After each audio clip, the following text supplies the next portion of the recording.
The Valorian royal fleet emerged from hyperspace like a constellation of deadly stars. 50 warships, each larger than a city block, hung in the black void above the small human colony world. Inside the flagship's command throne, Crown Prince Thelver leaned back with satisfaction. His golden skin reflected the light from the viewing screens, and his 4 eyes gleamed with anticipation. "Another primitive world," he said to his sister. "This will barely count as practice." Princess Sariza stood beside him, her posture more rigid. She studied the planet below with her tactical implants, scanning every detail.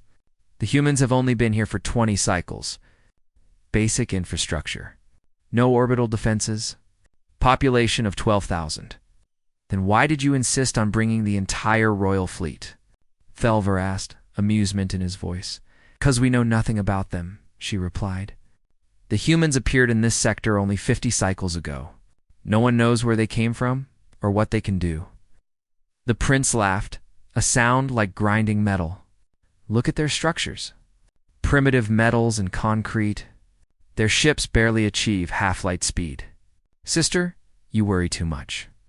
On the planet's surface, Corporal Kim Tai-Yang received the emergency transmission while eating his ration bar.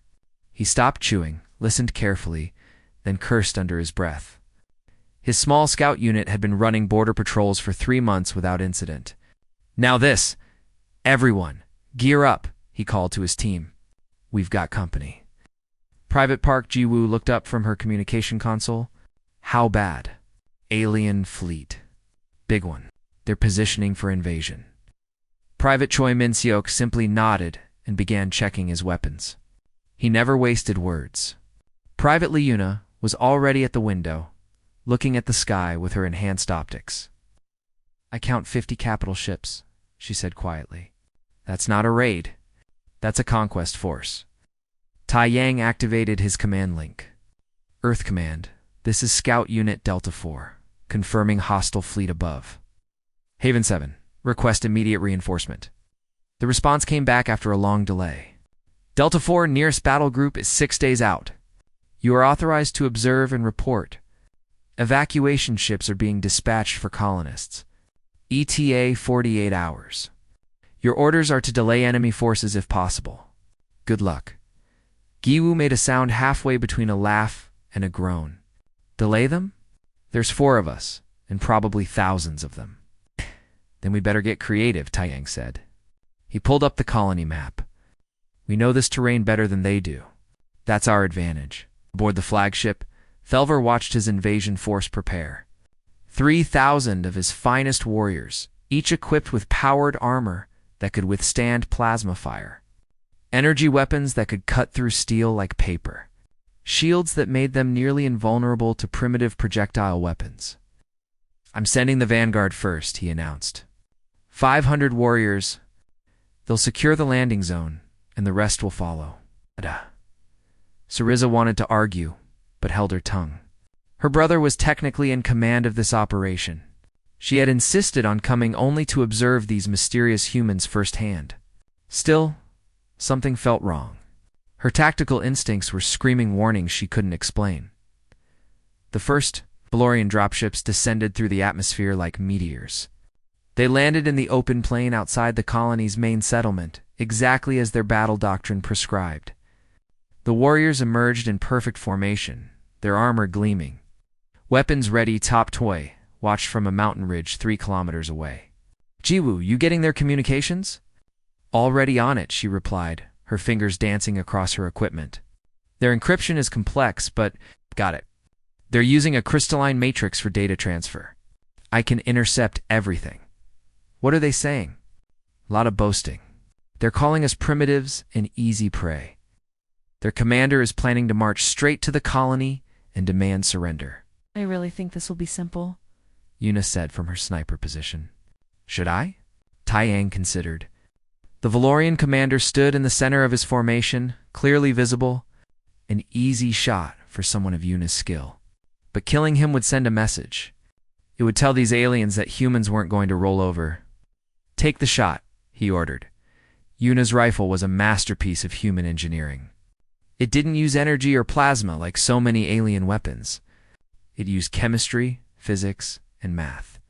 The bullet left the barrel at hypersonic speed, crossing the distance in less than 2 seconds. The Valorian commander's head exploded before anyone realized what happened. Chaos erupted in the alien formation. Warriors scattered, bringing up shields, scanning for threats. But they were looking for energy signatures, for heat sources, for anything that matched their understanding of weapons. They weren't looking for a woman. Lying in a camouflaged position 3 kilometers away, with a chemical propellant rifle, target down. Yuna reported calmly, "Jiwoo, listen to the panicked alien communications. They can't understand what hit him. Their armor should have protected against any weapon at that range. They're confused and scared." Delver's voice boomed across the command channel. "What happened?" "Report." The new Valorian commander struggled to answer. "Sire, Commander Velkan is dead. We detected no weapon fire, no energy signature. He just... ... Impossible. Your armor can withstand direct plasma hits." Syriza was already reviewing the sensor data. Her eyes widened. "Brother, I'm detecting a projectile weapon. Primitive chemical propulsion. But the velocity is extraordinary. And the precision... ... A bullet killed my commander?" Delver couldn't believe it. These humans still use bullets? On the ground, Taiyang was already moving his unit to the next position. "Minseok, are the charges set?" The big man nodded. "All along the valley approach? They'll have to come through there to reach the colony." "Good, Jiwoo, what's their next move?" "They're advancing. Cautiously now, but still moving. They're sending scouts ahead." "Let them come," Taiyang said. "We'll show them what 4 humans can do."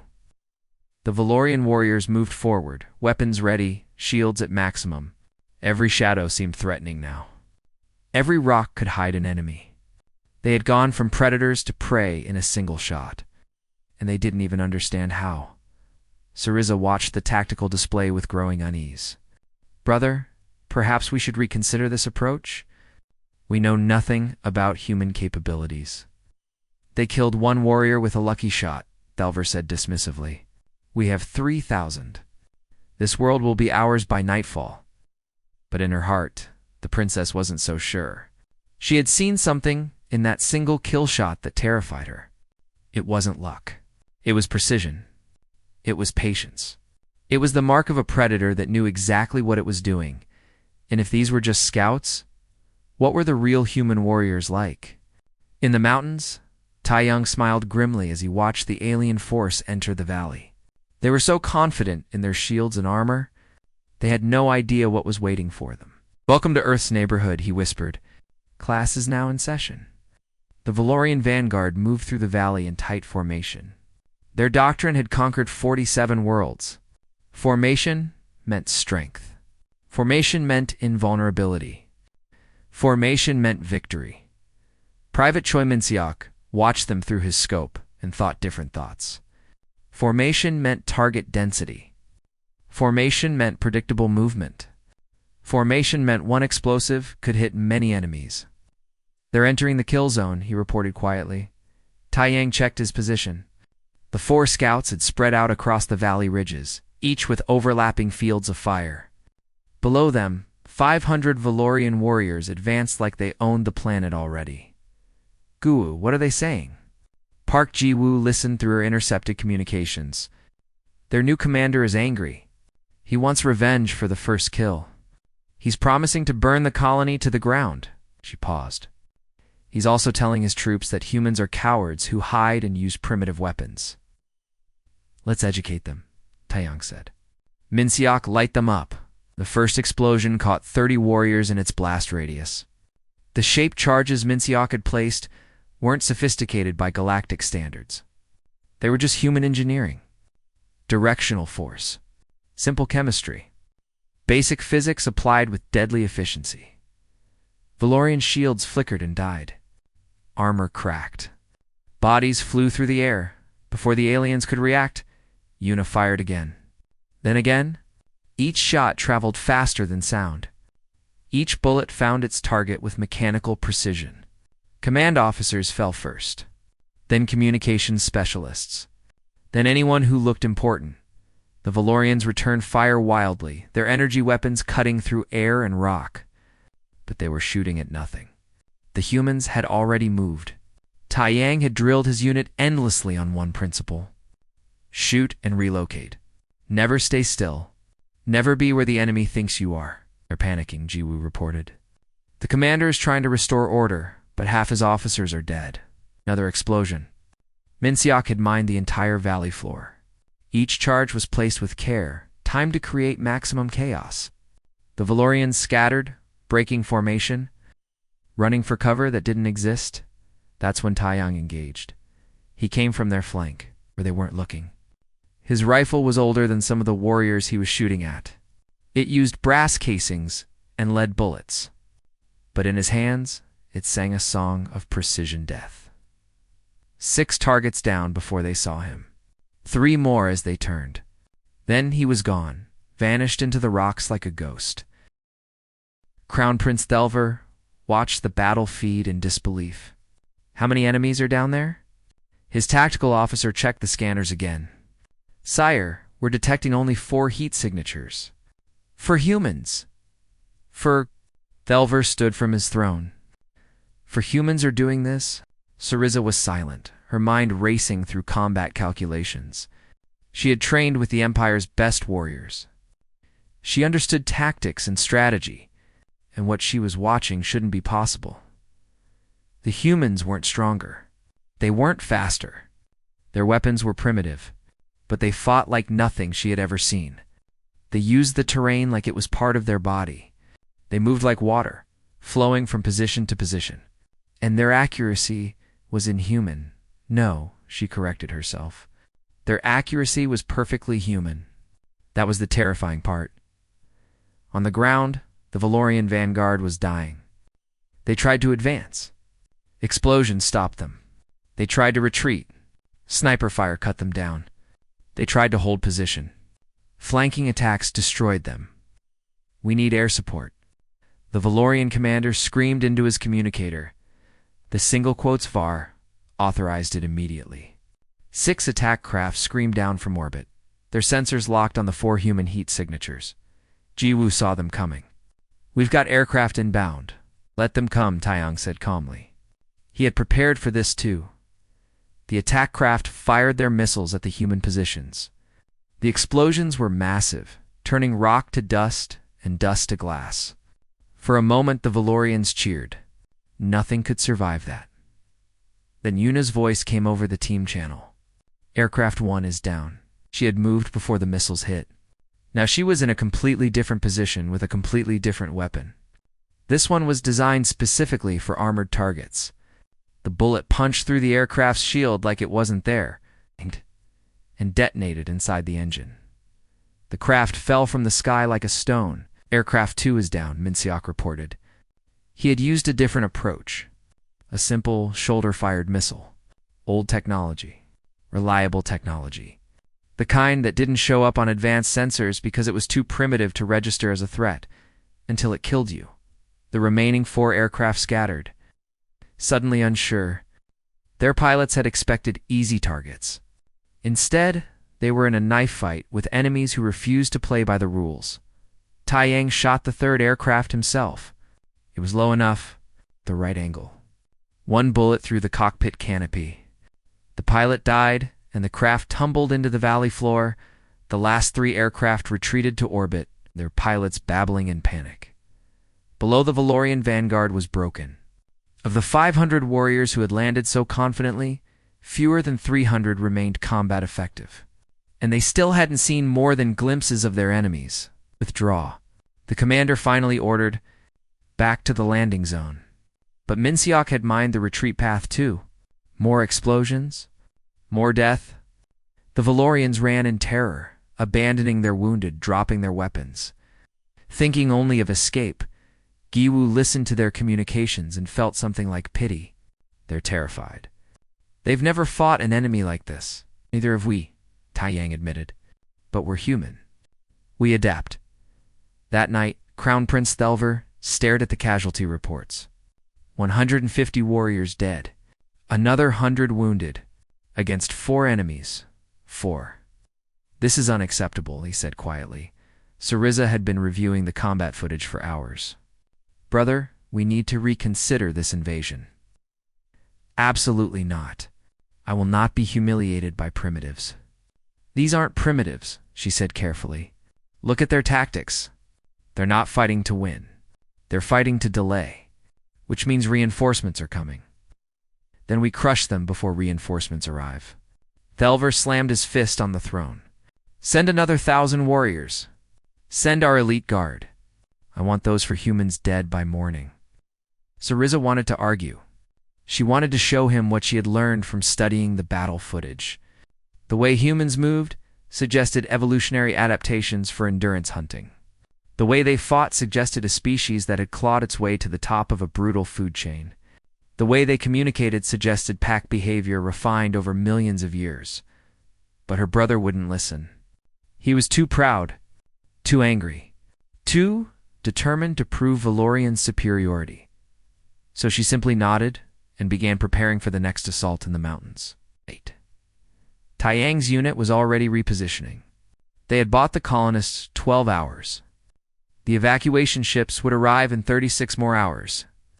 That meant 36 more hours of fighting. You bloodied them, Yuna said. But they'll be back. Probably with more troops. Then we'll kill more of them. Minseok replied simply. Giwu was quiet, listening to the intercepted communications. Finally, she spoke. They're calling in their elite guard, 200 of their best warriors. And they're really angry now. Taiyang checked his ammunition. Still plenty. He looked at his team. 3 other humans. 3 other scouts. All of them exhausted, running on adrenaline and stimulants. Get some rest, he ordered. To our shifts. We'll need our strength tomorrow. As the others settled in, Taiyang stared at the alien ships in orbit. Somewhere up there, commanders were planning how to kill him and his team. They were probably confident. They had numbers. They had technology. They had the might of an empire, but they didn't understand what they were fighting. They didn't understand that humans had spent millions of years learning how to hunt things bigger, stronger and faster than themselves. They didn't understand that humans were the species that chased prey until it collapsed from exhaustion. They didn't understand that humans were the ones who turned every disadvantage into a weapon. Tomorrow, Taiyang thought they would learn. Tomorrow.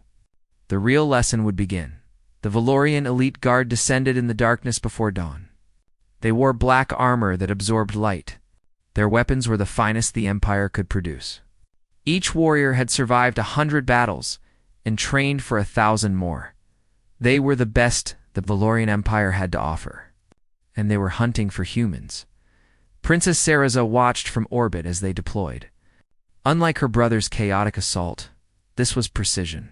The elite guard split into 20 teams of 10 warriors each. They moved silently through the terrain, using cover, advancing with caution. These are professionals, she said to her brother. They won't make the same mistakes. Thelver nodded, satisfied. The humans got lucky yesterday.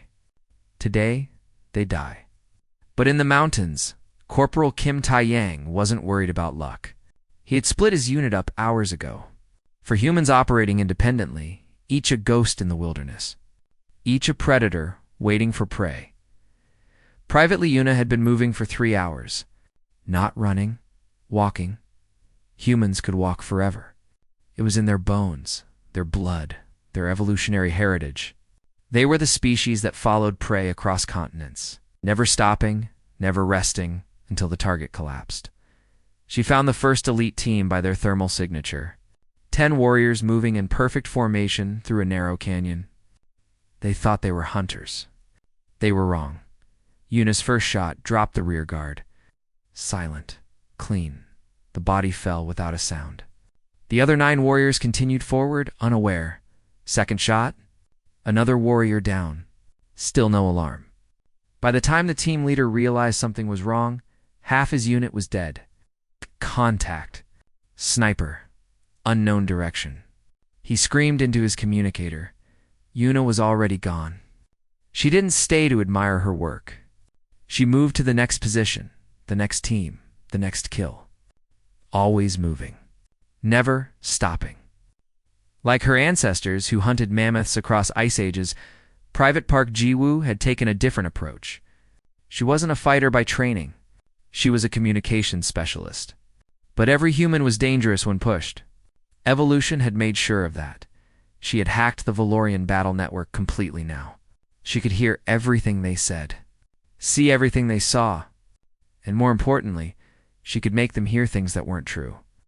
Enemy contact, Grid 7-4. She broadcast on their frequency, mimicking their communication protocols perfectly. 3 elite teams diverted to Grid 7-4. There was nothing there, just empty rocks and confusion. While they searched for Ghost, Min-seok hit them from behind. Private Choi Min-seok had set his traps during the night. Not just explosives this time. Tripwires. False trails. Marked positions that looked safe, but were kill zones. The Valorian elite were good, but Min-seok had been preparing ambushes since he was a child on Earth's Korean peninsula. Playing war games in mountains just like these, the first team walked into his trap and lost. 6 warriors before they even understood what was happening. The survivors tried to retreat and triggered secondary charges. Then Min-seok shot the last 2 from 300 meters away. No wasted ammunition. No wasted movement. Just efficiency born from practice and human determination. Corporal Taiyang was doing something different. He was hunting the hunters who thought they were hunting him. He had found a Valorian elite team by following their tracks. Aliens were good at many things, but tracking wasn't one of them. They didn't understand how to read disturbed earth or broken vegetation. They didn't know that every step left a story. Humans knew. Humans had been tracking prey for millions of years. Taiyang followed them for an hour, staying close enough to observe, far enough to remain undetected. He watched how they moved, how they communicated, where they looked and where they didn't. Then he attacked. Close quarters. Fast and brutal. His knife was a simple tool. Steel blade. Polymer handle. But in his hands, it was death. 3 warriors down before they could react. The rest spun around, firing energy weapons wildly, but Taiyang was already behind them. 2 more down. Then he was in the rocks, vanished, while the survivors shot at shadows. What are these creatures? One of them screamed. They're everywhere and nowhere. Aboard the flagship, Cereza listened to the reports with growing horror. Her elite guard was dying. Not in honorable combat. Not in glorious battle. They were being hunted. Picked off one by an enemy they couldn't see, couldn't track, couldn't fight. How many humans are down there?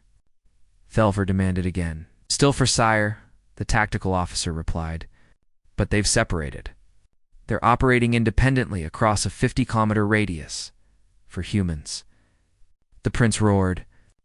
We have 200 elite warriors. Had Sire Cereza corrected quietly. We've lost 63 in the last 4 hours. The sun rose over the battlefield, and the killing continued.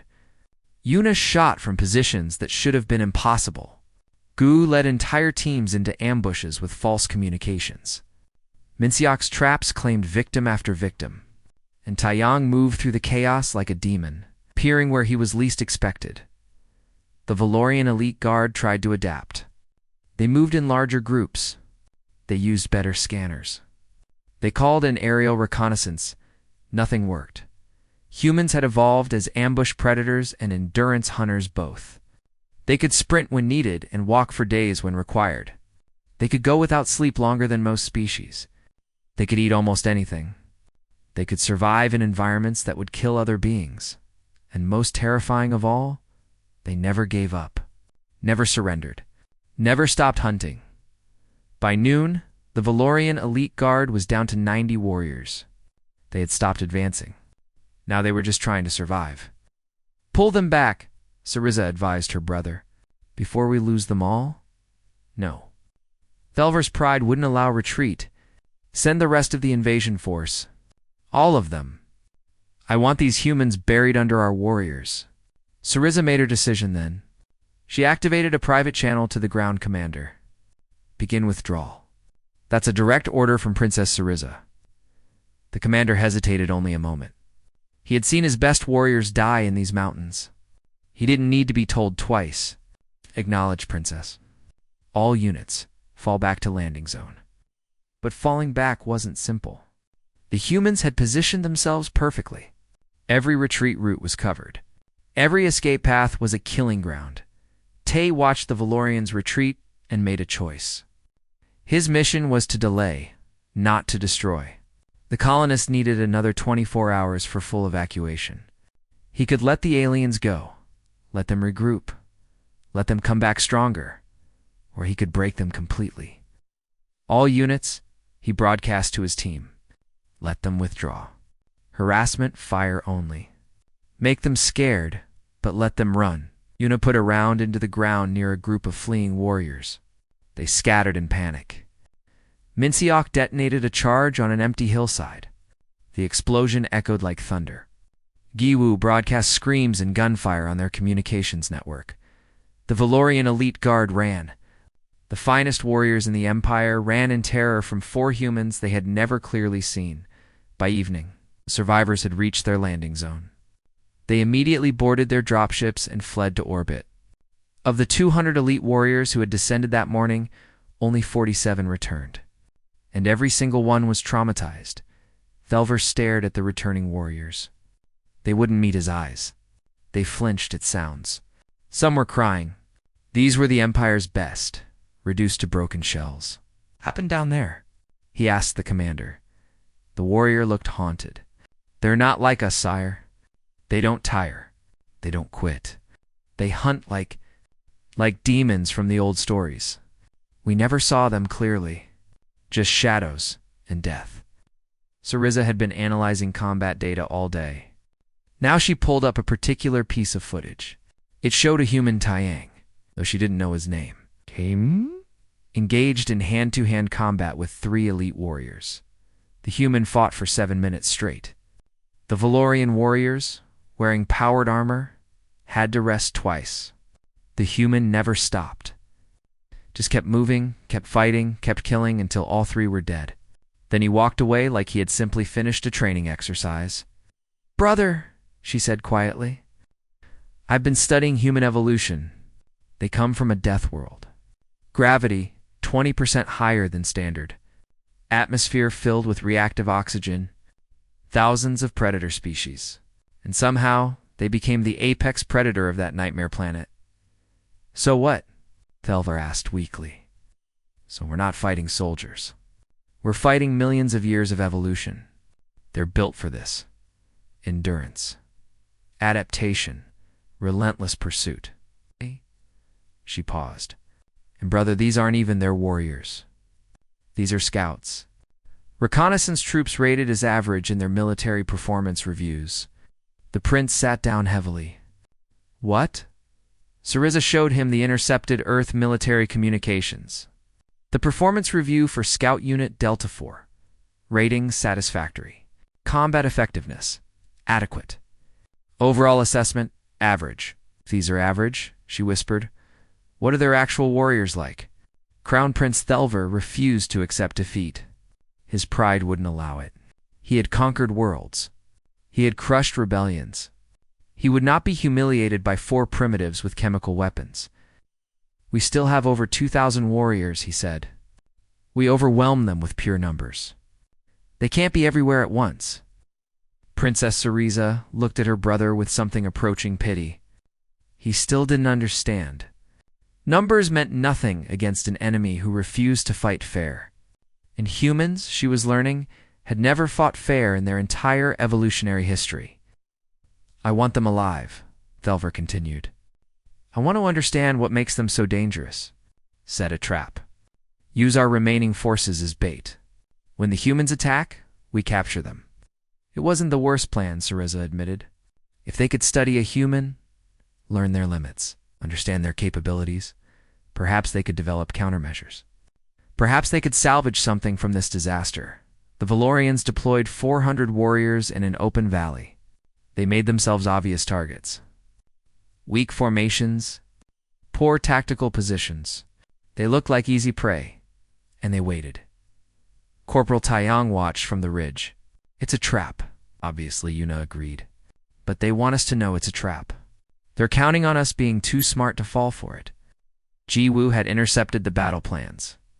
They have another 400 warriors hidden in the surrounding hills. The moment we engage the bait force, the hidden troops close in from all sides. They're trying to capture us, not kill us. Minseok grunted. So we don't engage? No, Taiyang said slowly. We do engage. But on our terms. The other three looked at him. They had been fighting for 3 days straight, running on minimal sleep, combat stimulants, and pure adrenaline. They had killed hundreds of enemy warriors. They had exceeded every reasonable expectation, and now their leader wanted to walk into a trap. The colonists are almost all evacuated, Taiyang explained. 12 more hours, and they're safe. But these aliens still have 2,000 troops. If they get frustrated enough, they might start orbital bombardment. We need to keep them focused on us. Keep them thinking they can win by letting them capture you. Yuna asked. By making them think they've captured me, Taiyang corrected. Gu? Can you hack their transport systems? Already have, she replied. What do you need? When they try to evacuate me to their flagship, I need you to reroute the transport. Make it crash somewhere survivable. That's insane, Yuna said. Probably, Taiyang agreed. But it'll keep them busy. And while they're focused on me, you three continue harassment operations. Make them afraid to leave their landing zones. Minseok stood up. I don't like this. Neither do I, Taiyang said. But we're scouts. Our job is to observe, report, and delay. I'm delaying. You three keep observing and reporting. He didn't give them time to argue. He simply walked down the ridge toward the Valorian bait force aboard the flagship. Sariza watched the human approach on her displays. He's coming alone. Walking straight toward the trap. It's working, Thelver said excitedly. Activate the containment teams. I want him alive and unharmed. But Sariza felt uneasy. The human wasn't moving like someone who had been outsmarted. He was moving with purpose. Like he knew exactly what he was doing. Taiyang walked into the valley with his hands visible, rifle slung across his back.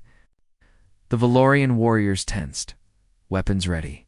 They had lost so many comrades to this species. Now one was simply walking toward them. Surround him, the commander ordered. Carefully. Don't give him any openings. 400 warriors formed a circle around the single human. Energy weapons pointed inward. Shields at maximum. They took no chances. Tane stood in the center of the circle and smiled.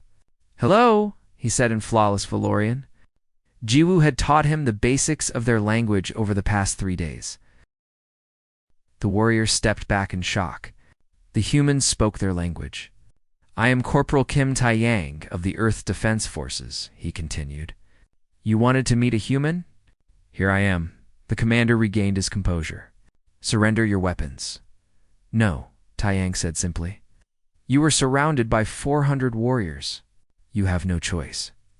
Taiyang looked around the circle. I count 372. And you're wrong.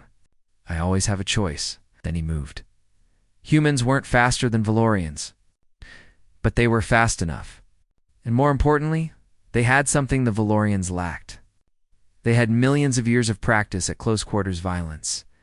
Every human carried the genetic memory of ancestors who had fought with claws and teeth and stones before they invented tools. Taiyang's knife cleared its sheath and killed the nearest warrior before anyone could react. His rifle came off his shoulder, and 3 more went down. He moved like water through the formation. Every motion designed to kill or disable. The Valorians tried to fire, but they were too densely packed. Every missed shot hit one of their own. The human used them as shields, as obstacles, as weapons. He grabbed one warrior and threw him into 2 others. He took another warrior's weapon and used it against its owner. For 7 minutes, the battle raged. The finest warriors of the Valorian Empire tried desperately to subdue one human. They had every advantage. Numbers, armor, weapons, position. It didn't matter. Taiyang fought like a cornered animal.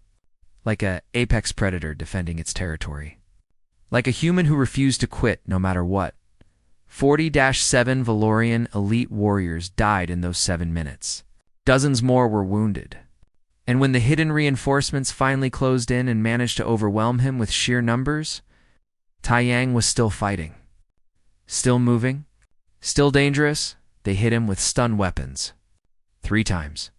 Most species would have been unconscious after one. But humans, Sariza was learning, were resistant to things that should stop them. Their nervous systems were redundant. Their pain tolerance was absurd. Their will to fight was unbreakable. Finally, Taiyang went down. Not unconscious, but unable to move. They sealed him in a containment pod and rushed him to a dropship.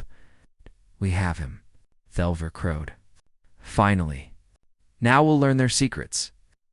But as the dropship launched toward the flagship, Giwu smiled from her hidden position and pressed a button.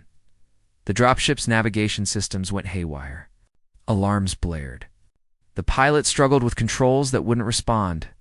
The ship veered wildly, accelerating toward the planet's surface instead of orbit. "What's happening?" Thelver screamed. "The ship's been compromised," a technician reported. "Someone hacked the navigation. It's going to crash. Save the human. We need him alive." But the dropship was already falling. It crashed into a lake, 20 kilometers from the landing zone. The impact was catastrophic, but the containment pod was designed to survive anything. It ejected from the wreckage and floated to shore. When the pod opened, Taiyang crawled out. His body ached from the stun weapons and the crash. But he was alive, and he was free. More importantly, he had learned something valuable. He had fought their elite warriors up close. He understood their tactics, their weaknesses, their psychology now. "Status?" he said into his communicator. "You're insane," Yuna replied. "But we're still operational. The colonists are 90% evacuated. 6 more hours? Good. Maintain operations. I'm moving to regroup." On the flagship, Sariza watched the combat footage in silence. She had seen her brother's finest warriors, 400 of them, try to subdue one human. 47 were dead. The human was free, and now she had confirmation of something she had suspected. "Brother," she said quietly, "I pulled the humans' military records from their communications. This Corporal Kim Taiyang is a scout. He specializes in reconnaissance and observation. His combat ratings are classified as adequate. Not excellent. Not superior. Adequate." Thelver stared at the footage of the battle. 1 human against 400 warriors. 47 dead in 7 minutes. Adequate combat rating. "I also found something else," Sariza continued. "Earth's military forces are mobilizing.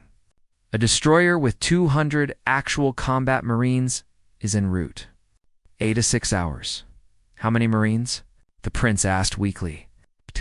"But brother, if 4 scouts did this much damage, what will 200 trained marines do?" For the first time since the invasion began, Crown Prince Thelver felt true fear. Not concern.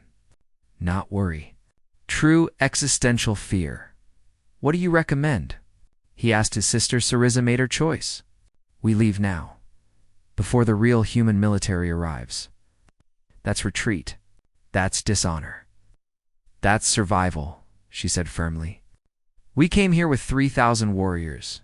We have fewer than 1,500 combat effective remaining. We've learned that humans are far more dangerous than we imagined.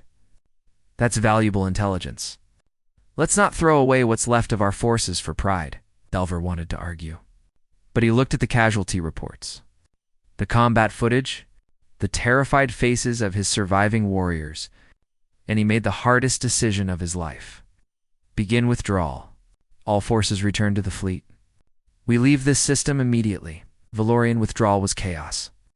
Warriors scrambled to their dropships, abandoning equipment, leaving wounded behind in their panic. The proud Imperial force that had landed so confidently 3 days ago now fled in terror from an enemy they still barely understood. Private Lee. Yuna watched through her scope as they retreated. "Should I fire?" Corporal Taiyang's voice came through the communicator. "Negative. Let them go. Our mission was to delay, not destroy. The colonists are safe now. High above, Crown Prince Thelver watched his forces abandon the planet's surface. Every departing dropship was a reminder of his failure. He had come to conquer a primitive world, and instead suffered the worst defeat in Valorian history. Final casualty count, he asked quietly. The tactical officer's voice shook as he read the numbers. 1,537 dead. 412 wounded.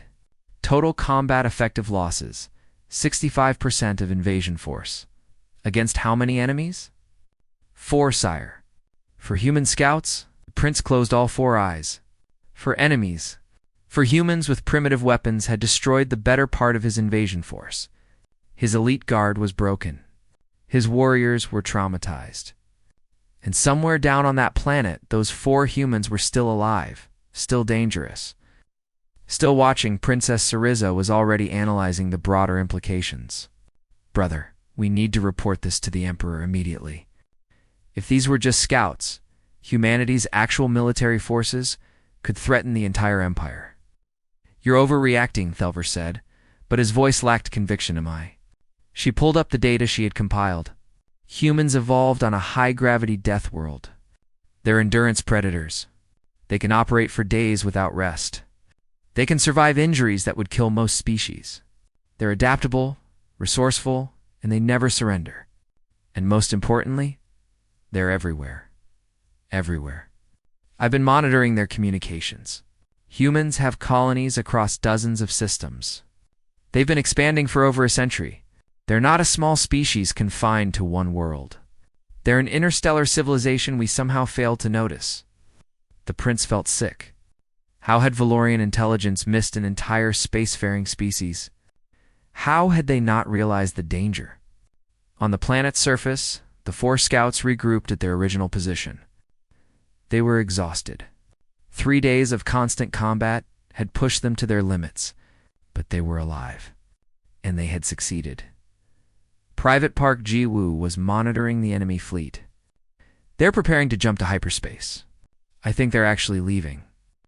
Private Choi Min-seok checked his weapons. Good. I'm almost out of ammunition anyway. How much did you have left? Taeyang asked. About 40%. I had about the same, Yuna said.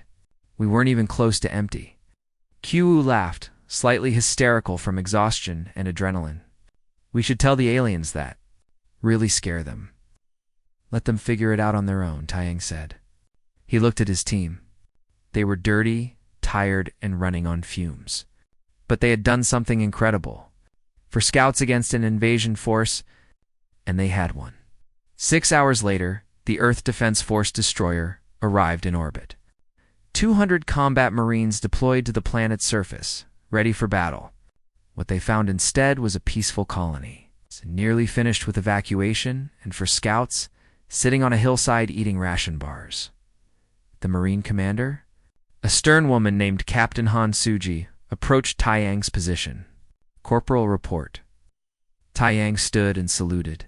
Scout Unit Delta for reporting, ma'am. Enemy invasion force has withdrawn. Colonists are safe. 0 friendly casualties. Suji looked at the 4 scouts, then at the valley below where abandoned Valorian equipment littered the ground. You held off an invasion force for 3 days? Just the 4 of you? Yes, ma'am. They had approximately 3,000 troops initially. We estimate 1,500 casualties inflicted. They retreated approximately 6 hours ago. The captain was silent for a long moment. Corporal, that's extraordinary. Just doing our job, ma'am.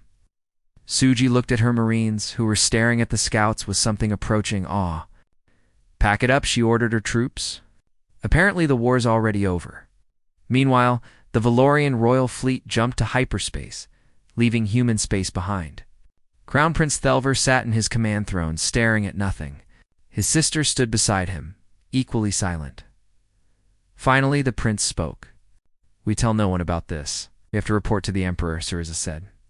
Then we report that human military forces were stronger than anticipated. We don't mention that for scouts, destroyed our invasion force. That's too humiliating, brother. The Emperor needs to know the truth. If we encounter humans again, Our forces need to be prepared. Thelver turned to her, anger flashing in his eyes. Prepared for what? How do you prepare for enemies who don't tire? Who hunt you across impossible distances? Who turn every disadvantage into a weapon? Tell me, sister, how do we fight that? Syriza had no answer. 3 weeks later, they arrived at the imperial capital. The emperor himself received them in the throne room. He was ancient, even by Valorian standards, and his 4 eyes saw everything. You return early, the emperor observed, and with fewer ships than you left with. Thelver knelt. Father, we encountered unexpected resistance. Show me. He played the combat footage. The emperor watched in silence as human scouts destroyed elite Valorian warriors. He watched for humans hold off an invasion force. He watched his finest troops flee in terror. When the footage ended, the throne room was silent. These are their scouts? The emperor finally asked. Yes, your majesty, Syriza replied. Average-rated reconnaissance troops. The emperor stood, something he rarely did. I have ruled this empire for 300 cycles. I have conquered 47 worlds. I have never seen anything like this. He looked at his son. You were fortunate you retreated when you did. Father, I silence. The emperor's voice was cold. You invaded an unknown species without proper reconnaissance. You underestimated your enemy. You lost 65% of your force to 4 enemies. The only reason you're not stripped of rank is because your sister had the wisdom to withdraw before total destruction. Wow. He turned to Syriza. You said humans have colonies across multiple systems? Yes, your majesty. We've identified at least 30 colonies, possibly more. Then we classify humanity as a forbidden zone. No Valorian ship enters human space. No contact. No trade. No communication. The emperor looked at his assembled court. Is this understood? Every noble in the room nodded. We will also open diplomatic channels. Quietly. We must learn more about these humans, but from a distance.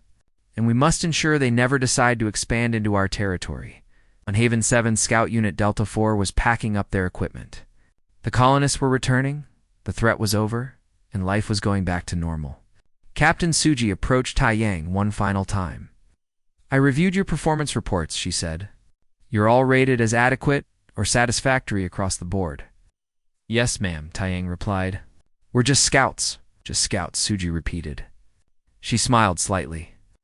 Corporal, I'm recommending your entire unit for commendations. What you did here was exceptional. We just delayed them, ma'am. That's what scouts do. You did more than delay. You terrified them. I intercepted some of their communications before they jumped to hyperspace. They're calling you demons, ghosts, unkillable hunters. They've declared human space forbidden. You scared them so badly, they're banning their entire species from coming here. Ji Wu laughed. We did that?